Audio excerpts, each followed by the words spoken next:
ಗುಜರಾತ್ನಲ್ಲಿ ಏನು ಹೇಳಿದ್ದಾರೆ ಗೊತ್ತಾ ಮಾನ್ಯ ಅಧ್ಯಕ್ಷರೇ, ನೀವೊಂದು ಕೆಲಸ ಮಾಡಿ, ಈ ವರ್ಷ ಆ ವರ್ಷ ಅವರು ಚೀಫ್ ಮಿನಿಸ್ಟರ್ ಆಗಿರುವಾಗ 12-13ರಲ್ಲಿ ಹೇಳಿರ್ತಕ್ಕಂಥದ್ದು ಏನಂತ ಹೇಳಿದ್ದಾರೆ ಅಂತಂದ್ರೆ, ನಮ್ಮ ರಾಜ್ಯದಿಂದ ತೆರಿಗೆ ವಸೂಲು ಮಾಡಬೇಡಿ, ನೀವು ನಮ್ಗೇನು ಕೊಳ್ಳಬೇಡಿ. ಯಾರು ಹೇಳಿದ್ದು ಇದನ್ನ? Shri Narendra Modi G as chief minister of Gujarat.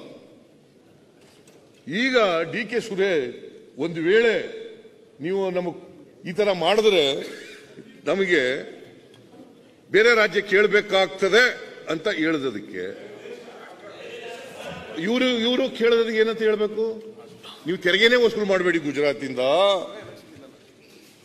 ನಮಗೆ ಒಂದು ವರ್ಷ ವಸೂಲು ಮಾಡಬೇಡಿ, ನಮಗೇನು ಕೊಡ್ಲೂಬೇಡಿ ವಾಪಸ್ಸು ಅಂತ ಹೇಳಿದ್ರಲ್ಲ. ಏನಂತ ಕರೆಯೋದು ಇದಕ್ಕೆ? ಏನಂತ ಕರೆಯೋದು ಇದಕ್ಕೆ? ಟ್ಯಾಕ್ಸ್ ಬಗ್ಗೆ ಮಾತಾಡಿದ್ರು, ನೀವು ದೇಶ ವಿಭಜನೆ ಮಾಡಬೇಕು ಅಂತ ಮಾತಾಡಿದ್ರಿ,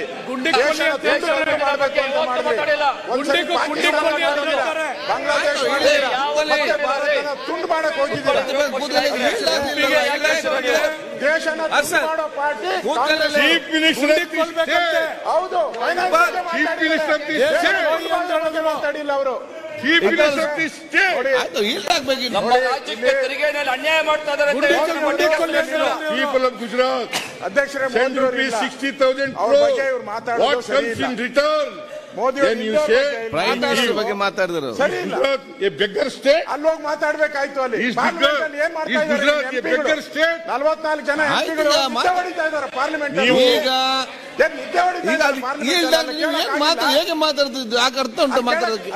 ಭಯ ಅಂತಾರೆ. ಆಯ್ತು, ಮತ್ತೆ ಮಾತಾಡಿ, ರಿಪ್ಲೈ ಅಂತ ಮಾತಾಡಿ.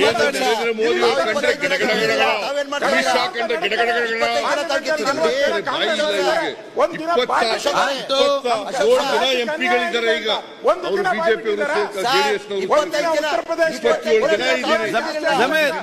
ಮಂತ್ರಿ ಅವರೇ, ಮುಖ್ಯಮಂತ್ರಿ ಮಾತಾಡಿ. 25 ಜನ MP ಗೆದ್ದವ್ರೆ. 25 ಜನ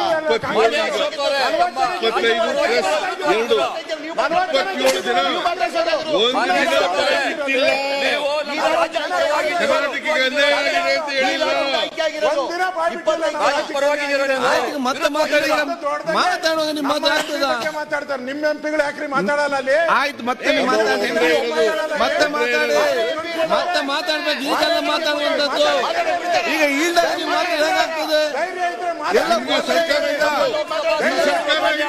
ಆಯ್ತು,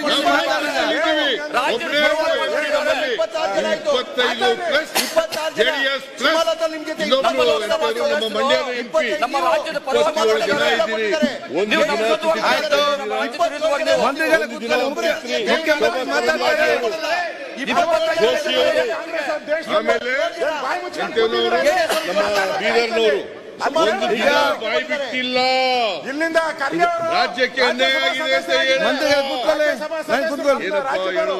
ಒಂದಿನ ಮಾತಾಡಿದ್ದಾರೆ. ಒಂದಿನ ಕರ್ನಾಟಕ ಅನ್ಯಾಯ ಆಗಿದೆ ಅಂತ ಮಾತಾಡಿದ್ದಾರೆ. ಈಗ ನೋಡಿ, ಅವರು ನೀವು 25 ಜನ ನೀವು ಮಾತ್ರ ಅಂತ ಹೇಳಿದ್ರಿ, ನೀವು ಮಾತಾಡ್ತಿಲ್ಲ. ಧೈರ್ಯ ಕೇಳ್ತಾರೆ, ನಿಮಗೆ ಧೈರ್ಯ. ಈಗ ವಿಚಾರಣೆ ನೀವು 25 ಜನ ಇದ್ದೀರಿ, ನೀವು ಯಾರು ಕೂಡ ಮಾತಾಡಿಲ್ಲ ಅಂತ ಅವ್ರು ಹೇಳೋದು ಅಂತದ್ದು. ನೀವ್ ಹೇಳ್ತೀರಿ ನೀವು ಅವ್ರೊಬ್ರು ಇದ್ದಾರೆ, ನೀವ್ ಯಾಕೆ ಮಾತಾಡ್ಲಿಲ್ಲ ಅಂತ ಹೇಳಿ. ನಮ್ಮ ರಾಜ್ಯಕ್ಕೆ ಸಂಬಂಧ ಒಟ್ಟು ಸೇರಿ ಮಾತಾಡಿ.